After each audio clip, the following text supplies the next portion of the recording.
Guys, तो finally हम लोग पहुंच गए हैं सेंटर पे और देखो आज ग्रुप डी का जो पेपर हुआ है उसका कैसा पेपर आया था, कितना टफ था। यहाँ पे कुछ लड़के हैं जो ग्रुप डी का पेपर देके आए हैं, तो आइए पूछते हैं। अच्छा, अगर जैसे बात की जाए पॉलिटी की, तो पॉलिटी का कोई क्वेश्चन याद है आपको? पॉलिटी का कैसा पेपर था? संविधान से भी सर बहुत टफ पेपर आ रहा है। मतलब जैसे जहाँ तक मुझे याद है, भारत के राष्ट्रपति के द्वारा मुख्य न्यायाधीश की नियुक्ति या शपथ का कुछ क्वेश्चन था क्या आपके पेपर में? मेरे में सर नहीं था, लेकिन और बच्चों में आया था। अच्छा अच्छा जी। जैसा कि देखो, मैं बता दूं आप सभी को, पिछली बार जो पेपर हुआ था 2018 में ग्रुप डी का, उससे काफ़ी टफ पेपर इस बार हुआ है। और एक तो 3 सालों के बाद एग्जाम कराया जा रहा है, तो बहुत सारे बच्चे एब्सेंट थे। यहाँ पे सेंटर पे 230 बच्चों का सेंटर बना हुआ था और मुझे लगता है कि यहाँ पे मुझे लगता है अप्रॉक्स 180 बच्चों ने पेपर दिया होगा, जैसा कि मैंने पूछा है। और 180 बच्चों जो पेपर दिए हैं उसमें से भी बहुत सारे लोग बिना मन का, बिना पढ़ाई का, लोग कह रहे थे कि यार बहुत लंबा टाइम हो गया है पढ़े हुए, तो थोड़ा सा पेपर टफ था। अब देखते हैं कि ग्रुप डी का कट ऑफ कितना जाता है और यहाँ पे बच्चे कितना स्कोर कर पाते हैं। लेकिन पिछली बार की तुलना में, मैंने दोबारा मैं बोल रहा हूँ, पिछली बार की तुलना में बहुत ज़्यादा पेपर टफ था। अभी ध्यान से सुनना। देखो, अगर हिस्ट्री की बात की जाए तो क्वेश्चन पूछा गया था कि महावीर स्वामी जो तीर्थंकर हैं, तो पूछा था तीर्थंकर किसे कहते हैं। फिर पूछा गया था, ये बताइए जो भारत के राष्ट्रपति के द्वारा सुप्रीम कोर्ट के मुख्य न्यायाधीश की नियुक्ति कराई जाती है वो किस अनुच्छेद में लिखा गया है। एक जियोग्राफी का क्वेश्चन पूछा गया था कि लेक पावनी और भवानी नदियां किसकी सहायक नदियां हैं। और अगर बात की जाए देखो करंट अफेयर की, तो पूछा गया था कि मेजर ध्यानचंद खेल रत्न पुरस्कार 2021 वाला है वो किसको मिला है।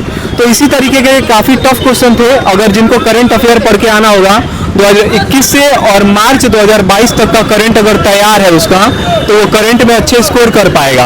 अगर करंट का मार्च 2021 से मार्च 2022 के बीच का अगर करंट तैयार करके रखता है तो काफ़ी अच्छे स्कोर करके आएगा वो। हिस्ट्री का क्वेश्चन देखा जाए तो हिस्ट्री में मॉडर्न हिस्ट्री का एक ही क्वेश्चन पूछा गया था और पूछा गया था कि ब्रिटिश साम्राज्य को भारत में एकाधिकार मिलने का कारण क्या था।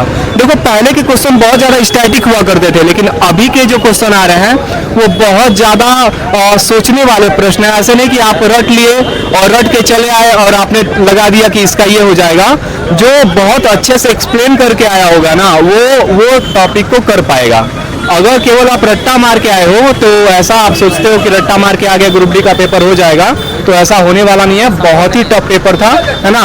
अच्छा, आप पेपर दे के आ रहे हैं, कोई क्वेश्चन बताएंगे अगर याद है आपको तो? कई क्वेश्चन याद है लेकिन ज़्यादा श्योर नहीं है। हाँ, श्योर नहीं है, फिर भी कुछ अनुमान तो बताइए, मैं बताता हूँ। मैथ में कई क्वेश्चन थे जिसमें से एलसीएम एचसीएफ था 2। हाँ, एलसीएम एचसीएफ का था, लघुत्तम समापवर्त और महत्तम समापवर्त के बारे में था क्वेश्चन। कार्य से, हाँ, कार्य का, हाँ, कि मतलब एक आदमी 6 क्वेश्चन थे। हाँ, ये देखिए, फिजिक्स का जो इलेक्ट्रिकल वाला सेगमेंट था उससे 6 क्वेश्चन थे। प्रतिरोध को पहचानना भी था शायद। हाँ, आर को कैसे पहचानना है, आर को पहचानना था। उसको फ्लेमिंग के right hand rule, left hand rule, current बताना था, क्षेत्र बताना था, दोनों था उसमें। देखिए, एक न्यूलैंड का जो अष्टक नियम है ना, न्यूलैंड का अष्टक नियम का क्वेश्चन था।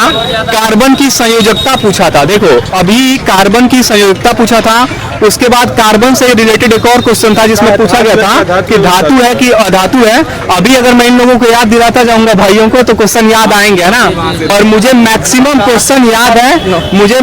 क्वेश्चन याद है, तो अभी धीरे धीरे आएगा। तो मैं क्या करता हूँ, आप सभी को अपने चैनल पे उस सभी के क्वेश्चन के एक नोट्स बना करके डाल देता हूँ।